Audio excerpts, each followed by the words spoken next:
Integration by parts is for questions about products.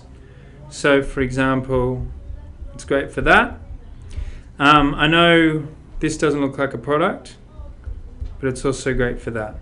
Okay. The reason why that's a product is because you can pretend that's 1 times ln x. But it's not, just because you have a product doesn't mean you should use integration by parts. You should use integration by parts for a product when you can look at each constituent of the product and say, for one thing, that looks like it's just been differentiated, and you look at the other part and you say, gee, that would be easy to differentiate. So when I look at that, I think that's just been differentiated. It used to be sine x. And when I look at that, I think, gee, that would be easy to differentiate. That would just be a 1.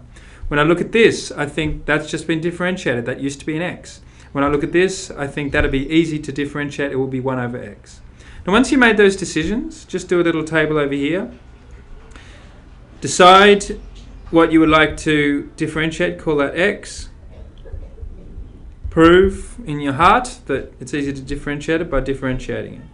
The thing that you think was just differentiated, just prove that in your heart by imagining what it could have been.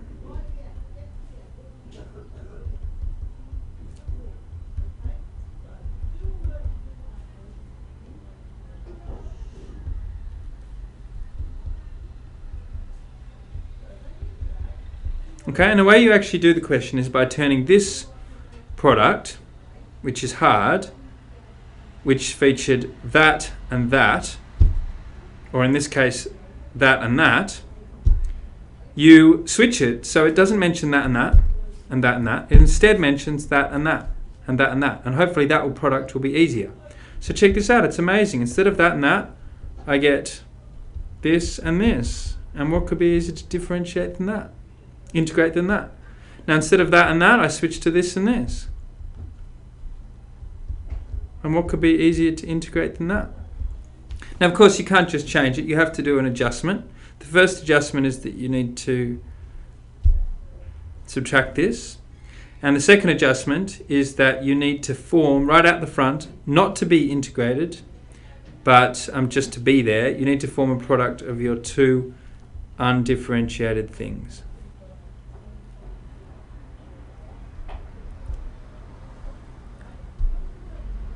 Now it doesn't matter how horrible they are because you don't have to integrate them. What matters is these.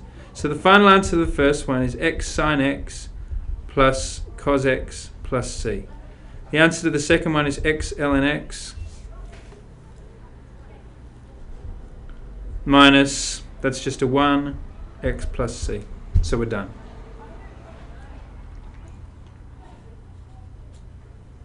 Now I'll give you an example of a complicated one. Oh, by the way, if there are terminals, just so for example, if I was doing this,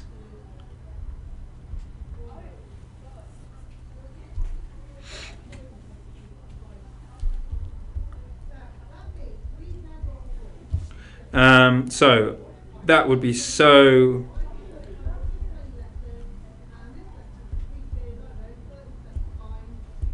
easy to regard that as just having been differentiated. It used to be e to the power of x. That's dead easy to differentiate.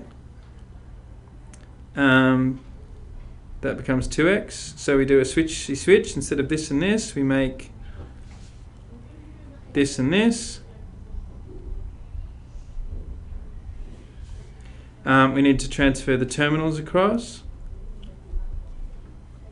And the reason why I mention this example is for a concrete one, this thing that spits out at the front, namely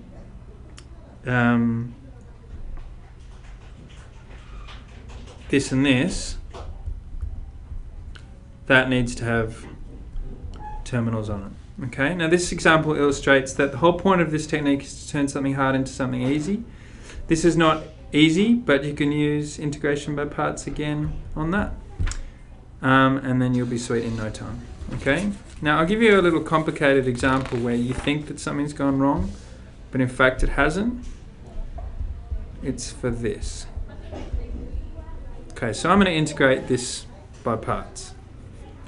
Now I'm going to regard that as cos cubed x times cos x. So I think that just got differentiated. That used to be a sine x, but it got differentiated. And that's why I see a cos x. And I look at that and I think, gee, that's easy-ish to differentiate. Just use the chain rule. That's negative sine x 3 cos squared x. And now we form the product of those. It's home free now. We don't need to do anything with that. We don't need to integrate it. We have to minus. So we used to have this and this. We now have this and this.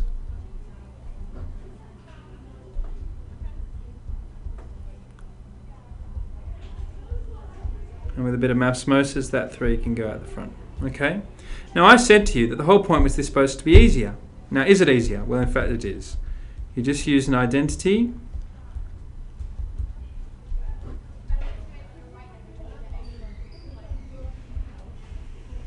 And here's the punchline. At this point, given all your training, it is incredibly tempting to think that the whole process has backfired because you've got back to where you started from. So, it looks like we didn't make anything easier. We had cos 4x and we ended up with cos 4x. But in fact, it's sweet. Okay, what you do is you just name what you originally had. Okay? And now you do a bit of distribution.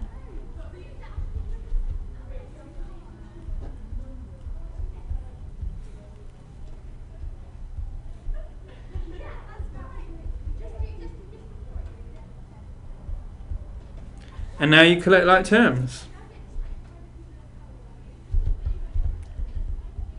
Because what I've just found is the essence of I. So check it out. This thing was always called I. So I've discovered that I equals this minus 3i. So 4i equals sine x cos cubed x plus 3 cos squared x. So I, the thing we were originally asked to work out, is a quarter sine x cos cubed x plus 3/4 cos squared x, and that is easy to work out. That's done with a trigonometric identity, I think from 6C or 6D. Okay, so this is a very famous little trick. It tells you, do not feel down in the dumps because you get back to where you started. Just simply name it and then collect like terms.